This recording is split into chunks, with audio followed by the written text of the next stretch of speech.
रही। आप लोग कब से गाय ले रही हो? गा रही हाँ, की गा रही हूँ, गा रही हो। नहीं गा रही हूँ। बोलो राजा भाई स्वामी के वासी आराम राती के असिया बचाती ओ मारी हाइडर कहे पूरा सामान दे रही तम्मा कि जा हटावा। हाँ फिर फुसफुसा पहले ना बताओ मेरा बिगाड़ो कि जा हटावा। हाँ गाँव भर एक बहिल बिटिया ही, गाँव भर एक बहिल बिटिया ही, लेकिन हमारे पर यहाँ गुजरा हरे ये सब ना बिगाड़ो पूरी बच्चियां लोग सुन भाई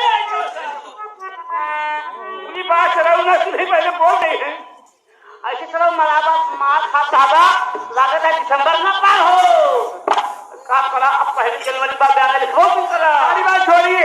अब बाद जब मैं घर जा रही हूँ एक एक करके आऊंगी, अकेले अकेले मिलूंगी नहीं नहीं केले मत मिलना, तुमने अकेले एक एक करके मत आना। काहे हो?